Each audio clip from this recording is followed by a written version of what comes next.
ফসলের জাকাত নিয়ে। জাকাত কিন্তু একটি ফরজ বিধান, কিন্তু ফরজ বিধান হওয়া সত্ত্বেও ফসলের জাকাতের ক্ষেত্রে এই আবাদতটা অবহেলিত একটা আবাদত। এই আবাদতটা আমরা করি না। তো ফসলের আবাদত, ফসলের যে জাকাত আছে, এই ফসলের জাকাতটা আমরা উসর নামে চিনি। উসর জিনিসটা কি? উসর হলো যে ফসলের যে পরিমাণ ফসল হবে এই ফসলের 10 ভাগের 1 ভাগ দেওয়ার নাম হলো উসর।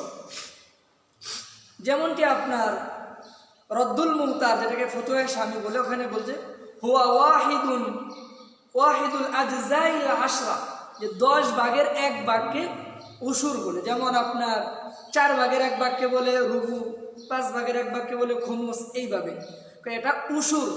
ওই 10 ভাগের 1 ভাগ যেহেতু, এখান থেকে ওই আশারা থেকেই উসরুন শব্দটা আসছে, যে ফসলের 10 ভাগের 1 ভাগ দেওয়াকে উসর বলে। এই উসর, এটা উসর নাম থাকলেও কিন্তু এটাকে জাকাতও বলে। যেমন হেদায়া কিতাবের মধ্যে বলা হয়েছে জাকাতুজ জুরুই ওয়াস সিমার, যে ফসল এবং ফলের জাকাত। আবার রদ্দুল মুহতার ফতোয়া শামী এই কিতাবের মধ্যে বলা হয়েছে ইলা শাক্কা আন্নাহু যাকাতুন হাত্তা ইয়াসরিফা মাসরাফাহা, যে এই ফসলের যে উসর আছে এটা নিশ্চয়ই জাকাত। এটার মাসরাফ মানে ব্যয় করার খাত, আর জাকাতের ব্যয় করার খাত হলো একটাই। তবে হাদিসের কিতাবে উসরকে সাদাকা বলেও উল্লেখ করা হয়েছে। আল্লাহ রাব্বুল আলামিন আমাদের উপরে ফসলের জাকাতকে ফরজ করেছেন। সূরা আনআমের 141 নম্বর আয়াতের মধ্যে আল্লাহ বলেন ওয়াআতু হাক্কাহু ইয়াওমা হাসাদি, তোমরা ফসলের হক আদায় করে দাও। ফসলের হকটা কি? ফসলের হক হলো যে এর যাকাত আদায় করে দাও। আহমদ শাকির রাহিমাহুল্লাহ তাফসীরে উমদাতুত তাফসীরের মধ্যে হযরত আনাস রাদিয়াল্লাহু তাআলা আনহু থেকে একটি riwayat বর্ণনা করেছেন ওয়াআতু হাক্কাহু ইয়াওমা হাসাদি ক্বালা আয-যাকাতুল মাফরুদা। হযরত আনাস রাদিয়াল্লাহু তাআলা আনহু বলেন, এই আয়াতের মধ্যে যেই বিধানটা দেওয়া হয়েছে আয-যাকাতুল মাফরুদা, যে ফরজ যাকাতের বিধান দেওয়া হয়েছে। আল্লাহ রাব্বুল আলামিন সূরা বাকারার মধ্যে বলেন ইয়া আইয়ুহাল্লাযীনা আমানু আনফিকু মিন তাইয়্যিবাতি মা কাসাবতুম ওয়া মিম্মা আখরাজনা লাকুম মিনাল আরদ, হে ঈমানদারগণ তোমরা যাকাত প্রদান করো। মিন তাইয়্যিবাতি মা কাসাবতুম, তোমরা যা উপার্জন করো এই উপার্জনগুলো থেকে তোমরা যাকাত প্রদান করো। ওয়া মিম্মা আখরাজনা লাকুম মিনাল আরদ, আর আমি জমি থেকে তোমাদেরকে যা কিছু দেই, রিজিক হিসাবে যা কিছু দেই, এইগুলো থেকে তোমরা যাকাত প্রদান করো। তাহলে জমি থেকে যা কিছু দেন। আরেকটা কথা আরেকটা আয়াতে জানলাম আমরা, আর আল্লাহ বললেন যে কি ফসল কাটার দিন। তাহলে দুইটা জিনিস থেকে আমরা জানলাম যে ফসলের মধ্যে কি আছে? জাকাত আছে। আর নবী সাল্লাল্লাহু আলাইহি ওয়াসাল্লাম হাদিস শরীফে বিষয়টাকে আরো সুস্পষ্ট করে বলেছেন। বুখারীর হাদিসের মধ্যে আসছে, আপনার 1483 নম্বর হাদিসের মধ্যে আসছে রাসূলুল্লাহ সাল্লাল্লাহু আলাইহি ওয়াসাল্লাম বলেন ফিমা সাকাতিস সামা ওয়াল উয়ুন আও কানা আসরিয়ান আল উশুর ওয়া মা সুকিয়া বিন নাদিহি নিসফুল উশুর, আসমানের পানি তথা বৃষ্টির পানি অথবা ঝর্ণার পানি দিয়ে যেই ফসলটা হয় এই ফসলের মধ্যে উসর দিতে হবে। অর্থাৎ ফসলের মধ্যে সেচ দেওয়া লাগে না, এমনি বৃষ্টির পানি দিয়ে ফসলটা হয়েছে, অথবা নদীর কাছে ছিল নদীর পানি দিয়ে হয়েছে, অথবা নদীর পাড়ে ছিল গাছ লাগাইছেন, পানি দেওয়ার লাগে না, শিকড়গুলো নদীর মধ্যে চলে গেছে, ওখান থেকে রস টানে। তাহলে এই সমস্ত জিনিস থেকে যে ফসলটা আসবে এখানে উসর আসবে, অর্থাৎ 10 ভাগের 1 ভাগ দিতে হবে। 10 মণ হইলে 1 মণ। ওমা সুকিয়া বিন নাদিহি, আর যেটাকে সেচের মাধ্যমে দিতে হয়, এই যে মোটর মেশিন আরো অন্য অন্য মাধ্যমে, এগুলো সেচ দিয়ে যেই ক্ষেত ফসলটা চাষ করা হবে নিসফুল উশুর, 20 মণে 1 মণ। এটা বুখারীর হাদিস। ইবনে মাজার হাদিস আসছে 1817 নম্বর হাদিস। ওই জায়গায় আসছে ফীমা সাকাতিস সামাউ ওয়াল আনহার ওয়াল উয়ুন, যে আসমানের পানি দ্বারা অথবা নদী নালার পানি দ্বারা অথবা ঝর্ণার পানি দ্বারা, আও কানা বালান, অথবা যেই গাছটা আপনার নদীর পাড়ে তীরের উপরে আছে, যেই ফসলটা নদীর পাড়ে করে, অনেক এলাকায় দেখবেন বুড়ো ধান করে, ওই যখন নদীর পাড় দিয়ে পানি যখন কমে যায় একটু করে জায়গা বের হয়, ওই জায়গাটুকুর মধ্যেই ধান লাগা, ওটাকে আর কি বালান বলে বোঝানো হয়েছে। যে এই যে ধানগুলো আছে এগুলোর মধ্যে 10 ভাগের 1 ভাগ জাকাত দিতে হবে, উসুর দিতে হবে।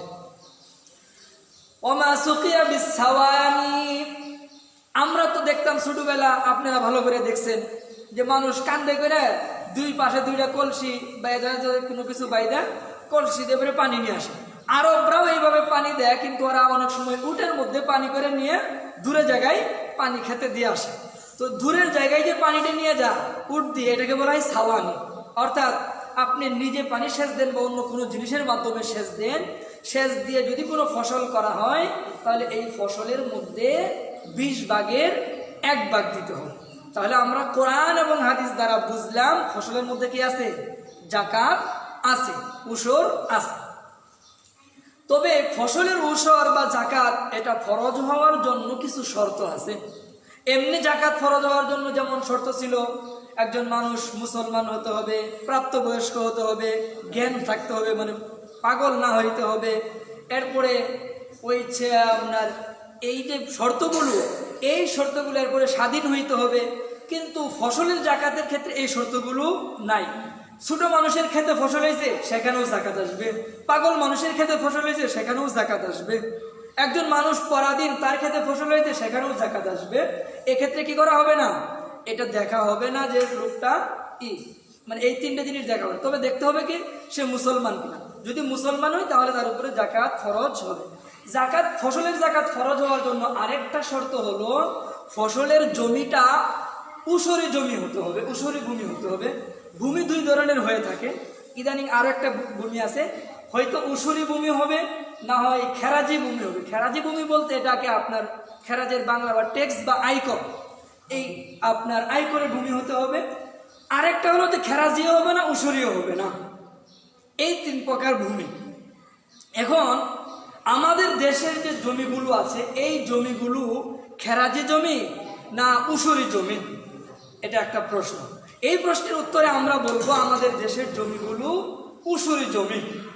এর জন্য আমরা 1 নম্বর দলিল হিসেবে বলবো কিতাবুন নওয়াজিলের মধ্যে বলা হয়েছে যেই জমিটা দীর্ঘদিন মুসলমানদের মালিকানাধীন থাকে সেই জমিটা উসরি জমি হয়ে যায়।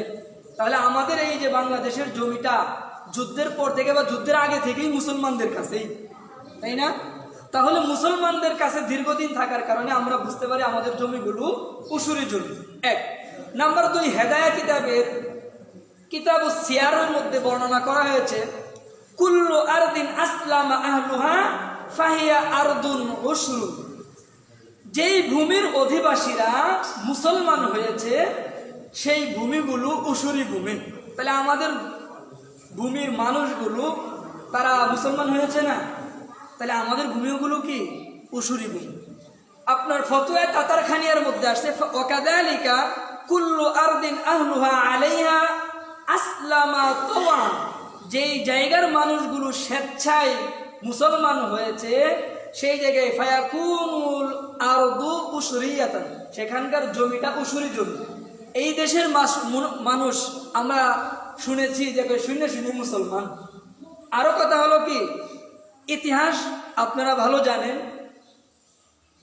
ইখতিয়ার উদ্দিন মোহাম্মদ বিন বখতিয়ার মাত্র 17 জন যোদ্ধা নিয়ে এই হিন্দু রাজা থাকতে, সেন রাজা কে যেন ছিল, ওর থাকার সময় তিনি এসে কি করেছেন, মানে এই দেশটাকে জয় করেছেন। আর ওই সময়কার থেকেই মানুষগুলো কি স্বেচ্ছাই মুসলমান হয়েছে। 17 জন মানুষ নাকি মারামারি করে মুসলমান হয়েছে নাকি, ওর আগে থেকেই মুসলমান এই দেশে হয়েছে। তাহলে বোঝা যায় আমাদের দেশের ভূমিগুলো কি উসুরি ভূমি। আরেকটি কথা আমরা বলতে পারি, ফতোয়া শামীর মধ্যে এসেছে মিশরের ভূমি সম্পর্কে। মিশরের ভূমি সম্পর্কে আসছে যে কানাতিল আরদু আসলান খিরাজিয়াতান, যে মিশরের ভূমিগুলো খেরাজি ছিল। ফাআম্মাল আন ফালা, বর্তমানে সেই ভূমিগুলো খেরাজি নয় বরং উসুরি। এর একটা কারণ হলো উপনিবেশিক শাসন ব্যবস্থা হওয়ার পর আমাদের দেশে যখন ইংরেজরা শাসন ব্যবস্থা কায়েম করেছিল, তারপর থেকে দেশের সব জমিগুলোই কি আপনার উসুরি জমি। সেই হিসাবে আমাদের এই জমিগুলো উসুরি জমি। তাছাড়া আপনাদেরকে আরেকটি বিষয় বলতে চাচ্ছি, আমরা বললাম যে জমি হয় উসুরি হবে নয় খেরাজি হবে। আমাদের জমিগুলো খেরাজি নয়। এর একটা কারণ হলো, খেরাজি হলো জমি দুই প্রকার। খেরাজি জমি একটাকে বলা হয় খেরাজি মুকাসামা, যুদ্ধের মাধ্যমে বিজয় লাভ করার পর ওই জমিগুলো যোদ্ধাদের মাঝে বন্টন করে দেওয়া। কিভাবে? যে যা ফসল হবে চার ভাগের এক ভাগ রাষ্ট্রে জমা দিবা, বাকি 3 ভাগ তোমরা নিবা, বা 5 ভাগ 6 ভাগ 7 ভাগ এইভাবে বন্টন করে দেওয়ার নাম হইল আপনার খেরাজে মুকাসামা। আরেকটা খেরাজ আছে, খেরাজে ওজিফা। খেরাজে ওজিফা কোনটা? এটা হলো আপনার উমর রাদিয়াল্লাহু তাআলা আনহু আপনার আহলে সাওয়াদ নামক জায়গাটা ওই মানুষের কাছে বিলি করে দিয়েছিলেন। ওটা নির্দিষ্ট একটা পরিমাণ ছিল। তো আমাদের দেশের যে ভূমিগুলো আমরা কিন্তু সরকার আমাদেরকে এইভাবে দেয় নাই যে এত এত ফসল করে তোমরা তো বাকি আমাদেরকে দিবা, এইভাবে দেওয়া হয়েছে? হয় নাই। তাছাড়া কুদুরি কিতাবের মধ্যে এসেছে যদি জমির ফসল না হয় তাহলে ওই জমির খেরাজ তথা আয়কর দিতে হবে না।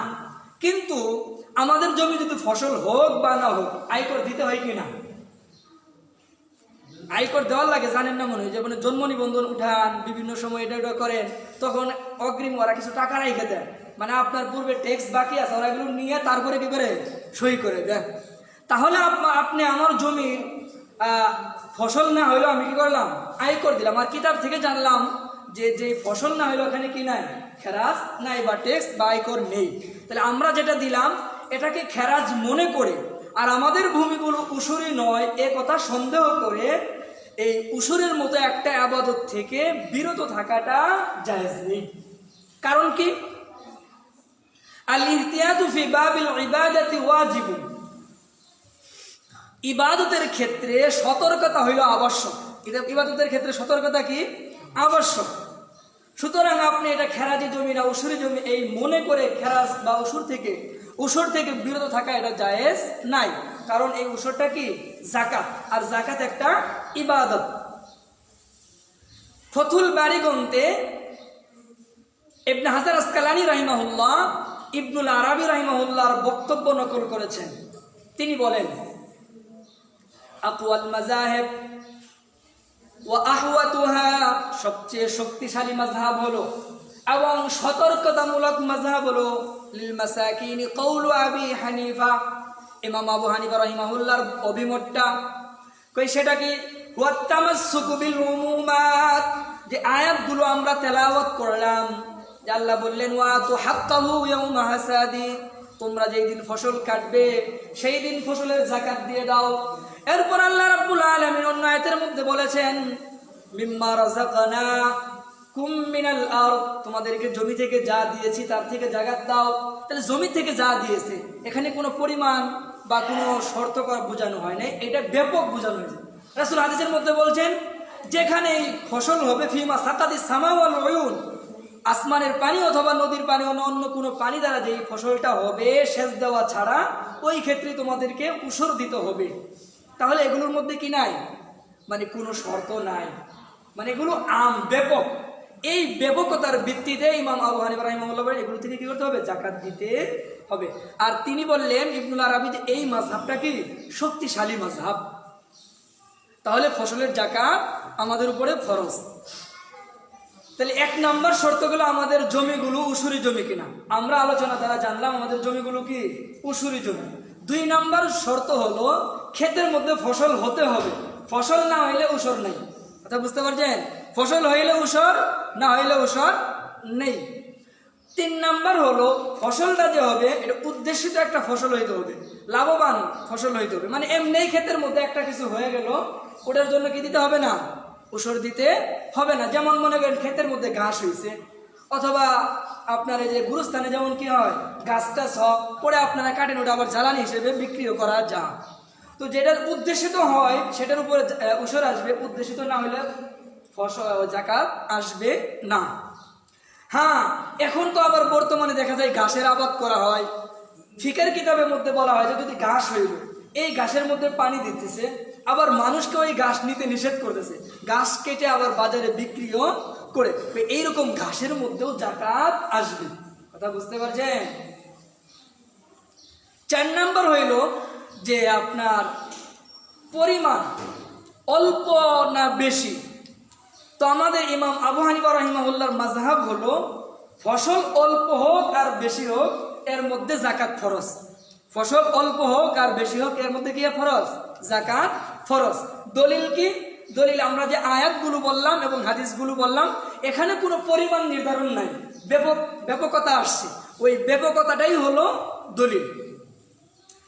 তবে আবার আমাদের মাযহাবের আরো 2 জন ইমাম আছে, ইমাম আবু ইউসুফ রাহিমাহুল্লাহ এবং ইমাম মুহাম্মদ রাহিমাহুল্লাহ। জমহুর উলামায়ে কেরামের অভিমত হলো ফসলটা যদি আপনার 25 মণ বা তার চেয়ে বেশি হয় তাহলে যাকাত আসবে, অন্যথায় যাকাত আসবে না।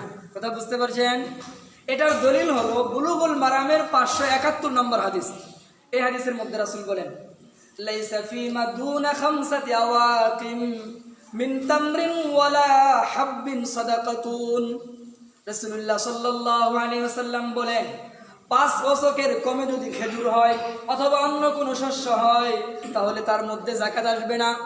1 ওসক সমান হইল আপনার 60 শ, আর 60 শ সমান যদি ওটাকে আবার 60 আর 5 ওসকের যদি পূরণ দেওয়া হয়, গুণ করা হয়, তাহলে দেখা যায় প্রায় 25 থেকে 26 মণ হয়ে যায়।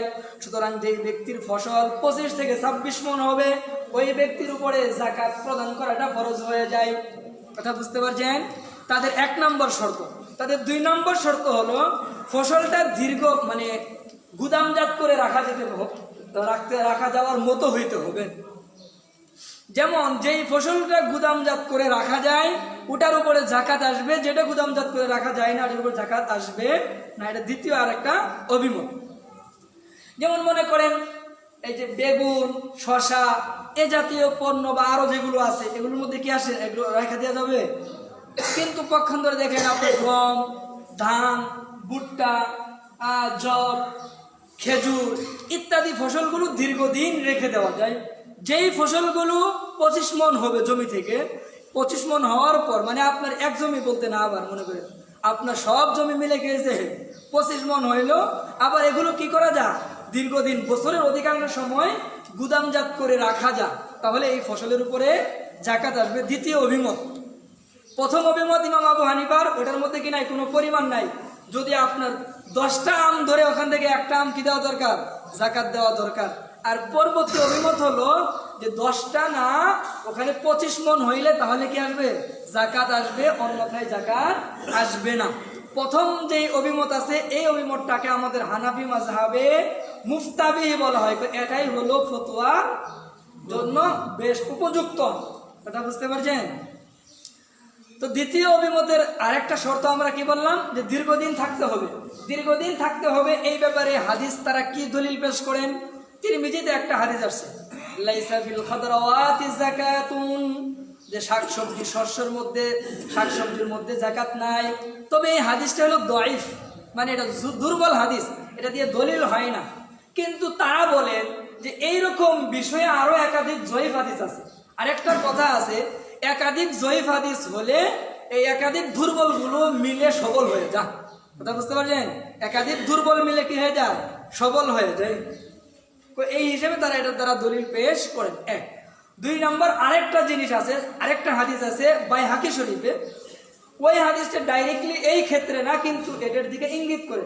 সেটা হলো রাসূলুল্লাহ সাল্লাল্লাহু আলাইহি ওয়াসাল্লাম বলেন, লা তাখুদিস সাদাকা ইল্লা মিন হাযিহিল আরবা'a, তোমরা সাদাকা গ্রহণ করো না, যাকাত নিও না কেবল এই 4 ধরনের ফসল থেকে। 1 নম্বর হিন্তা গম, 2 নম্বর শাইর জব, 3 নম্বর হলো তামার খেজুর, 4 নম্বর হলো জাবির কিশমিশ। এই 4 ধরনের ফসল থেকে কি করো? তোমরা যাকাত নাও। আর এখানে যেই 4টে ফসলের কথা বলা হয়েছে এই 4টা ফসলই দীর্ঘদিন রাখা যায়। এখান থেকে তারা দলিল হিসেবে গ্রহণ করেছেন কি যে ফসলটা দীর্ঘদিন রাখতে হবে। কথা বুঝতে পারছেন? তাহলে আমরা এটুকু বুঝলাম যে ইমাম আবু হানিফার অভিমত হলো ফসল অল্প হোক আর বেশি হোক সেখান থেকে কি করতে হবে? যাকাত দিতে হবে। আরেকটা অভিমত পেলাম ফসল 25 মণ হইলে তাহলে কি দিতে হবে? জাকাত দিতে হবে, 25 মণের কম হইলে জাকাত দেওয়া লাগবে না। তবে আমরা এইটুকু বুঝলাম যে জাকাত থেকে মাপ নাই, 25 মণের কম হইলে ছাড় আছে, কিন্তু 25 মণের উপরে হইলে তাহলে সবার ঐক্যমত এখানে জাকাত ফরজ। কথা বুঝতে পারছেন? এখন আপনি কি পরিমাণ জাকাত দিবেন, কথা বুঝতে পারছেন? বুখারীর হাদিসের মধ্যে রাসূলুল্লাহ সাল্লাল্লাহু আলাইহি সাল্লাম বলেন, ফি মাসাকাতিস সামা ওয়াল উয়ুন, যেই ফসলটা আসমানের পানি দ্বারা অথবা ঝর্ণার পানি দ্বারা হয়, আল উশুর, সেখানে উশুর আসবে, মানে 10 মণের 1 মণ। ওমা সুকিয়া বিন নাদহি, আর যেটা স্বাভাবিক সেচের মাধ্যমে হবে, সেই ফসল থেকে জাকাত প্রদান করতে হবে 20 ভাগের 1 ভাগ, মানে 20 মণ ধান হইলে কয় মণ দেওয়ার লাগবে? 1 মণ। সময় অল্পতে আমরা খুব তাড়াতাড়ি শেষ করে ফেলবো। এই ধানের জাকাতটা কাকে দিবেন? যাকে তাকে দিলে জাকাত আদায় হবে না, কারণ এটা হলো জাকাত। উসরটা কি? জাকাত। আর জাকাতের একটা নির্দিষ্ট খাত আছে, মাসরাফ আছে। আল্লাহ পবিত্র কোরআনে 8 শ্রেণীর কথা বলছেন। ইন্নামা সাদাকাতু লিল ফুকারাই ওয়াল মাসাকিন ওয়াল আমিলিন, ফকির মিসকিন দরিদ্র মানুষের কাছে এই জাকাতটা পৌঁছে দিতে হবে। স্বাভাবিক জাকাতের ক্ষেত্রে যদি, স্বাভাবিক দানের জায়গায় যদি এটা দেওয়া হয়, তাহলে আপনার এই জাকাত আদায় হবে না। কিতাবুন নাওয়াজিলের মধ্যে এসেছে, কোনো ব্যক্তি যদি সাধারণ দান সদকা, যেমন মনে করেন আমি 500 টাকা দান করব, এটা আমি যে কাউকে দান করতে পারি, সে উপযুক্ত হলেও তাকে দেওয়া যাবে, উপযুক্ত না হলেও তাকে দেওয়া যাবে। কিন্তু আপনার 20 মণ দান হয়েছে, এই 1 মণ দান তাকে আপনি দিলে আপনার এই জাকাত আদায় হবে না। এখন যেই ব্যক্তি উপযুক্ত তাকে এই 20 মণ দানের 1 মণ দান আপনাকে দিতে হবে। জাকাতের মাসরাফটাও বুঝলাম। এরপরে অনেক সময় বর্গা চাষ করে থাকে, বর্গা চাষের জাকাতটা কে কিভাবে দিবে, কথা বুঝতে পারছেন? বর্গা চাষের জাকাতটা যদি বীজটা জমিওয়ালা দেয়, যে আমি বীজ দিলাম, তুমি কি করো, চাষাবাদ অন্যান্য খরচ ব্যয় করে ফসল ফলাও, তাহলে পুরা জাকাতটা আসবে আপনার জমিওয়ালার উপরে। আর যদি কৃষক, মানে যেই চাষ করতেছে, সে যদি বীজ দেয়, তাহলে আপনার 2 দিনের উপরেই জাকাত আসবে। যেই পরিমাণ ধান যে পাবে, মনে করেন খেতওয়ালা পাইলো 10 মণ, আর জমিওয়ালা যে কৃষক ছিল ধান চাষ করলো, সে পাইলো 10 মণ, তাহলে সে তার 10 মণ থেকে 4 ধরা দিবে। এই ব্যক্তি তার খেতওয়ালা তার 10 মণ থেকে 4 পাহাড়ি বয়ে যে 4 ধরা দান জাকাত হিসেবে দিয়ে দিবে। কথা বুঝতে পারছেন? এখন এই জাকাতটা মূল্য দিয়ে আদায় করা যাবে কি না, কথা বুঝতে পারছেন? ধানই দিতে হবে না মূল্য দেওয়া যাবে?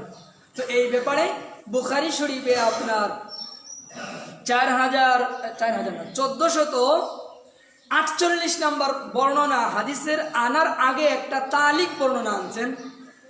এই বর্ণনার মধ্যে আনা হয়েছে, হযরত মুআজ রাদিয়াল্লাহু তাআলা আনহুকে ইয়েমেনের গভর্নর করে পাঠানো হয়েছিল। তিনি সেখানকার মানুষের কাছ থেকে এই জাকাত উত্তোলন করতেন। তো তিনি তাদেরকে গিয়ে বললেন,